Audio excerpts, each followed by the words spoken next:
2025-ci ilə qədər Tərtər İcra və Probasiya Şöbəsi icra etməkdən dolayısıyla yayılmışdır. Başqa rayona verilməsi, ərizə verildi, şikayətimiz alınıb Bərdə rayonuna verildi. Kaş alınıb verilməyəydi. Yenə Tərtər rayonu heç olmasa ayda 100-200 manat alıb verildi. Bərdə İcra və Probasiya Şöbəsinin rəisi hörmətli Rusin müəllim başda olmaqla icra məmuru Elzamin tamamilə sükunətlə keçdi. Ədliyyə Nazirliyinin Bərdə rayon məhkəməsinin probasiya xidməti şöbəsi icrasında olan işi uzadır. Bunları media qrupumuza bildirən Bərdə rayon Qaradağlı kəndində yaşayan Mamedov Elzamin vəkaləti üzrə hüquq müdafiəçisi olduğu şəxsin hüquqlarının kobud şəkildə tapdalandığını iddia edir. Mamedov Ədliyyə Nazirinə, eyni zamanda Ali Baş Komandan İlham Əliyevə müraciət edir. Xahiş edirik ki, bu süründürməçiliyə son qoydursun. Elzamin Mamedovu təqdim edirik.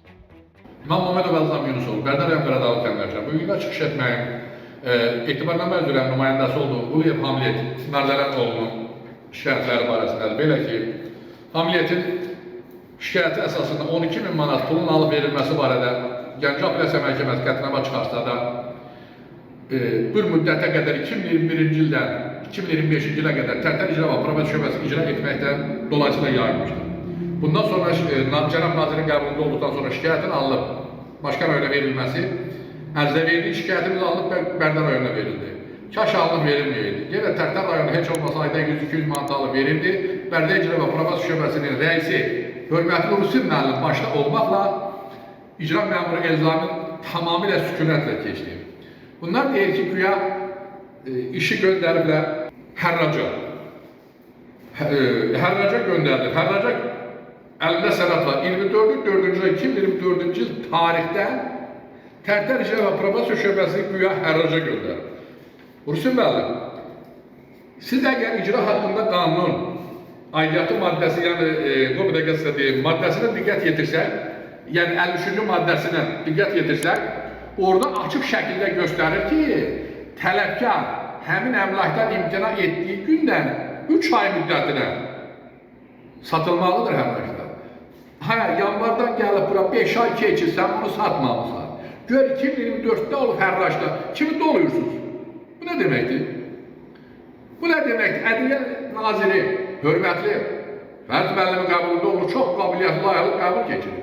Ancaq icra şöbəsinə gələndə elə bu adamlar Cənab Prezidentin əleyhinə gedirlər. Deməli, Ədliyyə Nazirliyində qəbul üçün 5-6 ay 2025-ci il tarixdə Hamlet Gədəbəyə getdi, Cənab Nazirlə görüşmək üçün. Fəqan müəllim var, Bərdə regional ədliyyədən gedibdi. Telefon nömrəsini veribdi Hamletə ki, narahat olma, həll edəcəm. İndi telefona cavab vermir. Orada da ki, qəbulu əleyhinə, vətəndaşı qəbula boşlamayan, daimi peşəkarımış, bu sayəni peşəkarı da seçilmez. Kamal müəllim də daha fədakar olur. Və o komitin orada oturub qeydiyyatı aparan Ramil adlı şəxs da güya qeydiyyat apardı, amma Hamlet qəbula boşlanmadı. Əbifət müəllim, siz də bu işin içindəsiniz. Bilirsiniz ki, sizin tanıyıram və hörmətim var. Amma bu layıqlı aldı. Siz bircə şey fikirləşin. İstər Fəqan müəllimi, istəyirsə Kamal müəllimi, hörmətli prezidentimiz göstəriş verir ki, cənab nazirlər yerlərdə vətəndaşları qəbul etsin, problemini həll etsin. Siz də cənab prezidentin göstərişin əleyhinə olaraq vətəndaş Hamleti qəbula boşlamırsınız. Bu nə deməkdir? Siz prezidentə qarşı niyə gəlirsiniz? Məqsədiniz nədir? Kimə xidmət edirsiniz? Hansı partiyaya xidmət edirsiniz? Üzdə yaba, arkada ayrı kimlərə silah? Bu yaraşmır. Mən üzümü tuturam ölkəmizin prezidenti hörmətli İlham Əliyev cənablarına. Cənab prezident, Ədliyyə Nazirliyinin bir sözlə icra idarəsində, regionda istəyirsən orada vəziyyət biabırçı bir durumdadır. Deməli, qanunun 53-cü maddəsi var, icra haqqında qanunun. Bunu tamamilə pozurlar. Verdikləri məktublar bunu buradan. 24-cü ayda hərrac məktub vermişlər. Bir il keçir, 3 ay nəzərdə tutulur. Hələ satmamısan 3 top torpağı. Bu oyunu niyə oynuyorsunuz? Qarşıda tərəfə nə almışsınız? Odur ki, cənab prezident, ümidimiz sizədir. Sizdən xahiş edirik. Hörmətli Ədliyyə Nazirimiz Fərid müəllim, onun gəncliyindən əhatəsində olanlar sui-istifadə edir. Bərdə İcra və Probasiya Şöbəsinin rəisi Rusin müəllimin qanuna zidd əməl və hərəkətləri araşdırılsın və hansı səbəbdən Tərtər İcra Şöbəsi 3 il ilə getməsi müəyyənləşdirilsin və qanunu tətbiq görülsün. Ya da Azərbaycan dövləti adından qəbul olmuş məhkəmə qətnaməsinə bu cür hörmətsiz yanaşmalarına görə barələrində inzibati icra işi başlansın. Xahiş edirəm, qanuni tədbir görülsün və hamiliyyətin qanuna müəyyən olmuş məhkəmə qətlə icra edilməsinə köməklər edəsiniz.